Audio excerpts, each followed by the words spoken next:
अस्सलाम वालेकुम। उम्मीद करती हूँ आप सब लोग खैरियत से होंगे। आज मैं आपके लिए लाई हूँ 10th chemistry chapter number 2 lecture number 13, जिसमें हम यूजेस ऑफ साल्ट को देखेंगे।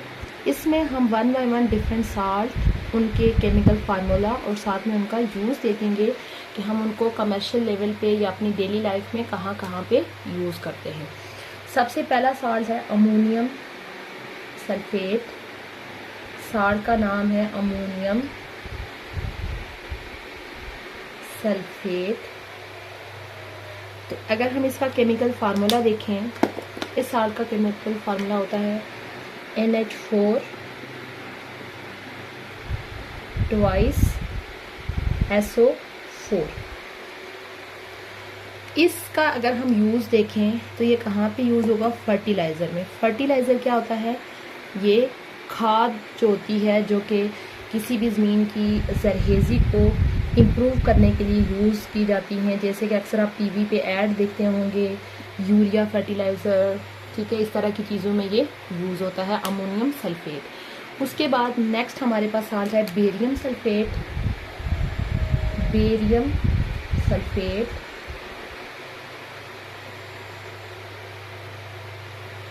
बेरियम सल्फेट का केमिकल फार्मूला है BaSO4। BaSO4, ठीक है। तो ये कहाँ पे यूज़ होता है? गैस्ट्रो इंटेस्टिनल स्टडीज़ के अंदर। गैस्ट्रो इंटेस्टिनल स्टडीज़ प्लस ये वाइट पिगमेंट के तौर पे भी यूज़ होता है। गैस्ट्रो इंटेस्टिनल स्टडीज़ कौन सी होती हैं कि जैसे आपको पता है जो हमारा डाइजेस्टिव सिस्टम होता है उसके डिफरेंट पार्ट्स होते हैं, जैसे oesophagus, stomach, small intestine, large intestine, यानी कि हमारे जितना भी डाइजेस्टिव सिस्टम है उसकी पूरी स्टडी, यानी उसके अंदर किसी भी तरह की कोई प्रॉब्लम आ जाती है, कोई यानी कोई भी किसी भी तरह की जो उसके रेलिवेंट जो स्टडी है, जैसे एंडोस्कोपी होती है, ठीक है, स्टोमक के डिफरेंट टेस्ट होते हैं, वो सारी जो स्टडीज़ होती है उसके अंदर ये साल्ट यूज़ होता है बेरियम सल्फेट। उसके अलावा वाइट पिगमेंट, यानी आपको पता है कि वाइट कलर डिफरेंट चीज़ों में यूज़ होता है, जैसे पेंट्स में, पेपर में, कपड़ों में, डिफरेंट चीज़ों में ये यूज़ हो रहा होता है। यहाँ जहाँ जहाँ पे वाइट पिगमेंट की ज़रूरत होती है वहाँ पे ये बेरियम सल्फेट जो साल्ट है वो यूज़ होगा। उसके बाद नेक्स्ट साल्ट है कैल्शियम क्लोराइड। साल्ट का क्या नाम है? कैल्शियम क्लोराइड, ठीक है। कैल्शियम क्लोराइड का फार्मूला होता है CaCl2। क्या फार्मूला होता है? CaCl2। ये यूज होता है डी आइसिंग में, डी आइसिंग रोड वेज में, और दूसरी चीज होती है डिहाइड्रेटिंग एजेंट के तौर पर। Dehydrating agent. आप देखें हाइड्रेट का मतलब होता है कि जहाँ पे आप किसी चीज़ में वाटर ऐड कर रहे हैं तो उसको हम बोलेंगे, उसको आप पानी दे रहे हो हम बोलेंगे हाइड्रेटिंग। तो डिहाइड्रेटिंग का मतलब है कि किसी चीज़ के अंदर से आप पानी को क्या कर रहे होंगे? निकाल रहे होंगे। इट्स मीन के जब किसी जगह पे हमें पानी की ज़रूरत नहीं होती, वहाँ पे हम मॉइस्चर फ्री इन्वायरमेंट क्रिएट करना चाहते हैं, तो उसके लिए हम ये कैल्शियम क्लोराइड यूज़ करेंगे। कैल्शियम क्लोराइड जितनी भी मॉइस्चर होगी उसको वहाँ से क्या कर लेगा? अब्जॉर्ब कर लेगा। उसके बाद सेकेंड इसका यूज़ है डी आइसिंग रोड। अब आपको पता है कि बहुत सारे एरियाज़ ऐसे होते हैं जहाँ पे पूरा साल आप समझें कि ठंडा मौसम होता है, बहुत ज़्यादा बर्फ़ पड़ती है, तो उस वहाँ के जो लोग हैं उनको अपनी नॉर्मल ज़िंदगी गुजारने के लिए ज़रा उनकी रोड्स का क्लियर होना ज़रूरी है, ठीक है, क्योंकि अगर वो रोड्स क्लियर नहीं होंगी तो उनका निज़ाम ज़िंदगी बिल्कुल रुक जाएगा। तो इस वजह से जो रोड और रोड की जो साइड्स होती हैं वहाँ पे कैल्शियम क्लोराइड डाला जाता है। कैल्शियम क्लोराइड फ़ौरन जितनी भी बर्फ़ होगी उसको क्या करेगा? पिघला देगा। उसके बाद नेक्स्ट है कैल्शियम सल्फेट। कैल्शियम सल्फेट को जिप्सम, इसका एक नाम होता है जिप्सम, ठीक है। इसका फार्मूला होता है CaSO4 और साथ में इसमें वाटर मॉलिक्यूल भी होते हैं। ये प्लास्टर बोर्ड के तौर पर यूज़ होता है, प्लास्टर बोर्ड। और सीमेंट के अंदर भी यूज़ होता है। प्लास्टर बोर्ड और साथ में सीमेंट। सीमेंट का तो आपको पता है कि ये जो घरों की कंस्ट्रक्शन के अंदर यूज़ होता है सीमेंट। उसके बाद प्लास्टर बोर्ड, आपने जिप्सम की सीलिंग के बारे में सुना होगा कि जो कि डिफरेंट तरह की सीलिंग्स आजकल आपको पता है कि वो होती हैं डिफरेंट डिज़ाइन में, ठीक है। यानी ये जो मोस्टली कंस्ट्रक्शन में आप समझ लें कि ये यूज़ हो रहा है डिफरेंट तरह के बोर्ड्स बनाने में। ये बहुत इससे जो मटेरियल होता है बनता आगे बहुत हार्ड मटेरियल होता है, ठीक है। इससे बहुत डिफरेंट तरह के आप समझ लें कि डेकोरेशन की चीज़ें वगैरह बनेंगी। उसके बाद नेक्स्ट है हमारे पास कॉपर सल्फेट। कॉपर सल्फेट, ठीक है। कॉपर सल्फेट, इसको ब्लू विट्राइल भी कहा जाता है क्योंकि इसका जो कलर होता है वो ब्लू कलर होता है। तो और साथ में इसका नाम होता है कॉपर सल्फेट पेंटाहाइड्रेट। पेंटाहाइड्रेट इसको क्यों बोला जाता है? क्योंकि इसके अंदर वाटर के 5 मालिक्यूल, जिस तरह से यहाँ पे आप देखें 2 मालिक्यूल्स हैं, जिस वजह से इसको डाईहाइड्रेट भी साथ लिख सकते हैं। अगर ना भी लिखें ऐसे भी डायरेक्ट लिख सकते हैं, यहाँ पे साथ में पेंटाहाइड्रेट भी लिख सकते हैं। ये इसका जो क्या यूज़ है, ये डाइंग में और फंजीसाइड, डाइंग फंजीसाइड, इसके नाम से ही आपको क्लियर होगा कि फंगस को क्लियर करने में, जहाँ पे फंगस लग जाती है डिफरेंट फ्रूट्स को या डिफरेंट जगहों में, उसको क्लियर करने के लिए यूज़ होगा। उसके अलावा डाइंग यानी कि कलरिंग में, जिस तरह से अक्सर आप मार्केट में जाते हैं तो आप बोलते हैं कि हमें ये दुपट्टा डाई करके दे दें, तो उनके पास डिफरेंट कलर्स होते हैं जिनको मिक्सअप करके आपका रेलिवेंट कलर वो आपको बना के देते हैं। इस चीज़ को बोलते हैं डाई करना। इसी तरह आप देखें आपके पास मार्केट में डिफरेंट तरह के कपड़े आते हैं, वो सारी चीज़ों के अंदर ये साल्ट यूज़ हो रहे होते हैं। उसके बाद नेक्स्ट हमारे पास साल्ट है calcium sulphate half hydrate. Calcium sulphate, यहाँ पे देखें जिस तरह से था ना 2 मालिक्यूल थे, यहाँ पे 2 मालिक्यूल के बजाय हमारे पास हाफ वाटर मालिक्यूल होगा। ये होगा CaSO4। ये इसी के आप समझ लें एक टाइप है। इसी के अंदर से एक वाटर मालिक्यूल को यानी आधे वाटर मालिक्यूल को रिमूव किया जाएगा तो ये हाफ बन जाएगा। ये कहाँ पे यूज़ होगा? प्लास्टर कास्ट्स में।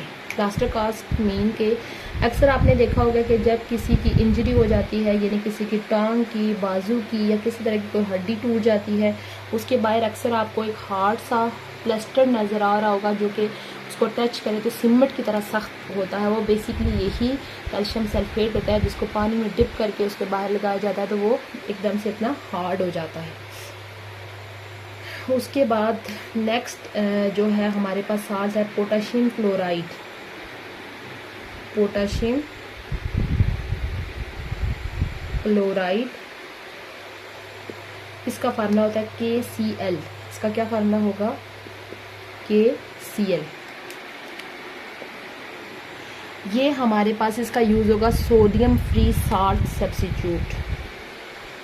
सोडियम फ्री साल्ट सब्स्टिट्यूट, यानी कि बास हमारे पास रिएक्शन इस तरह के होंगे जहाँ पे हमें सोडियम नहीं चाहिए होगा, यानी कि अगर सोडियम की ज़रूरत होती तो हम वहाँ पे NaCl को यूज़ करते, लेकिन सोडियम की ज़रूरत नहीं है तो वहाँ पे हमने KCl को यूज़ कर सकते। लिखा हुआ सोडियम फ्री इन्वायरमेंट, यानी क्योंकि सोडियम ज़्यादा रिएक्टिव है एज़ कम्पेयर टू पोटाशियम, तो जिस जगह पर सोडियम की ज़रूरत नहीं है हम वहाँ पे पोटाशियम को एज अ सब्स्टिट्यूट जो है हम यूज़ कर सकते हैं साल्ट के तौर पर। उसके बाद नेक्स्ट साल्ट है potassium permanganate. Potassium permanganate, potassium permanganate का फार्मूला होता है KMnO4। KMnO4, KMnO4, तो इसका यूज़ होता है एज अ डिसइंफेक्टेंट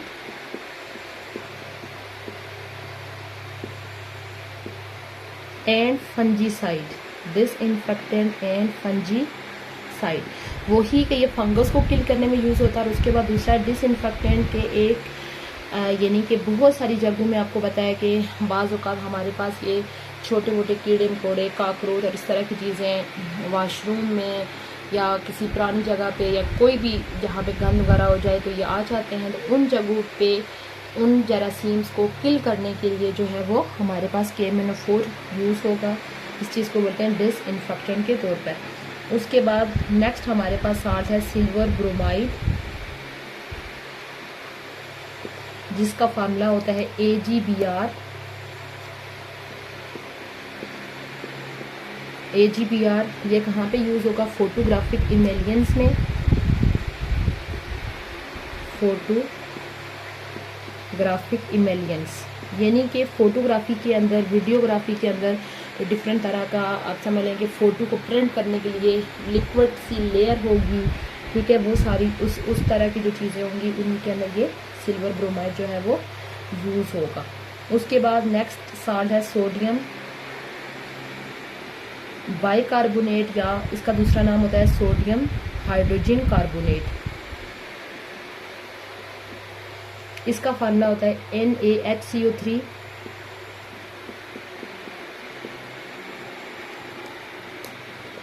ये हमारे पास यूज़ होगा एंट एसिड के तौर पर। एंट एसिड होता है कि बाज़ औक़ात जब हमारे स्टोमक के अंदर बहुत ज़्यादा एसिडिटी हो जाती है तो उस एसिडिटी को उससे रिलीव हासिल करने के लिए हम आप देखें ऐसी मेडिसिन लेते हैं जो कि उस एसिडिटी को कम करते हैं। उन मेडिसिन को बोलते हैं एंट एसिड, जो कि जाके उस एसिड के इफेक्ट को न्यूट्रलाइज करती हैं। तो उनके अंदर मोस्टली कौन सा साल्ट होगा? सोडियम बाइकार्बोनेट होगा, जिसको बेकिंग सोडा भी बोला जाता है। उसके बाद नेक्स्ट हमारे पास साल्ट है सोडियम कार्बोनेट, सोडियम कार्बोनेट, ठीक है, सोडियम कार्बोनेट। इसके अंदर 10 वाटर मालिक्यूल होते हैं, वही चीज़ जैसे मैं ऊपर मेंशन कर चुकी हूँ। अगर आप वाटर मालिक्यूल का लिखते हैं लिख सकते हैं, अगर ना भी लिखना चाहें उसको छोड़ भी सकते हैं। इसके साथ आप 10 वाटर मालिक्यूल होते हैं, आप वो उसका भी मेंशन कर सकते हैं, डेका हाइड्रेट, यानी इसके अंदर कितने वाटर मालिक्यूल हैं? 10 वाटर मालिक्यूल होंगे। ये ग्लास मैन्युफैक्चरिंग के अंदर, ग्लास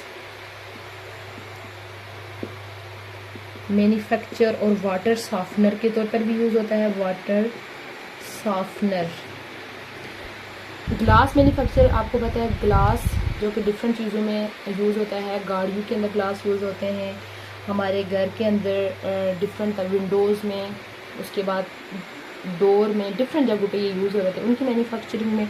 उसके अलावा वाटर सॉफ्टनर, आपको पता है कि पानी 2 तरह का होता है, हार्ड वाटर और soft water. Hard water mean के उसके साथ इतनी अच्छी जाग नहीं बनती, और जो सॉफ्ट वाटर होता है उसके साथ बहुत अच्छी जाग बन रही होती है। यानी जो हार्ड वाटर होगा उसको सॉफ्ट करने के लिए उसके सोडियम कार्बोनेट को हम यूज़ कर सकते हैं।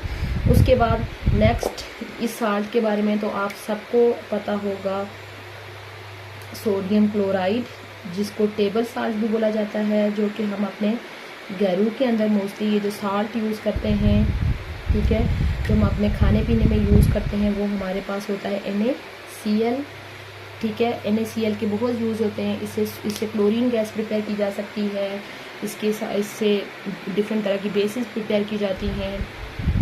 उसके बाद घर में अगर हम देखें तो हम अपने खानों में यूज़ करते हैं, हमारी बॉडी में एज अ इलेक्ट्रोलाइट का काम कर रहा होता है, ठीक है। इसके डिफरेंट यूज़ हैं।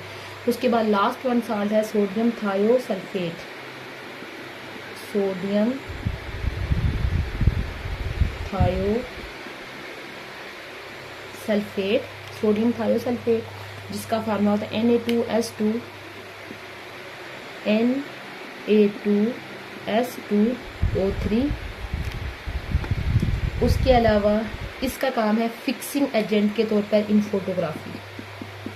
फिक्सिंग एजेंट यानी कि जब हम फोटोग्राफी कर रहे होते हैं, फोटोग्राफी का जो प्रोसेस होता है कि एग्जैक्ट इमेज बने, यानी ब्लर इमेज ना बने, उस तरह की चीज़ों में, और फिर जब उसका प्रिंट लिया जाता है उनमें उसको यानी फिक्स करने के लिए इसको हम यूज़ करते थे।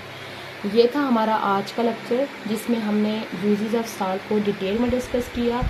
ये आज हमारा ये जो चैप्टर है, चैप्टर नंबर 2 10th केमिस्ट्री का चैप्टर नंबर 2 एंड हो चुका है। अब इसकी एक्सरसाइज रह गई है। इंशाल्लाह उम्मीद करती हूँ आपने सब लेक्चर्स देखे होंगे और आपको समझ भी आए होंगे। अगर आपको इन लेक्चर्स में से किसी भी लेक्चर की समझ नहीं आई तो आप दोबारा कमेंट बॉक्स में पूछ सकते हैं, मैं उसको दोबारा एक्सप्लेन कर लूँगी आपके लिए। इंशाल्लाह बहुत जल्द मैं इसके एक्सरसाइज के लेक्चर भी लेके आऊँगी। तब तक के लिए अल्लाह हाफिज़।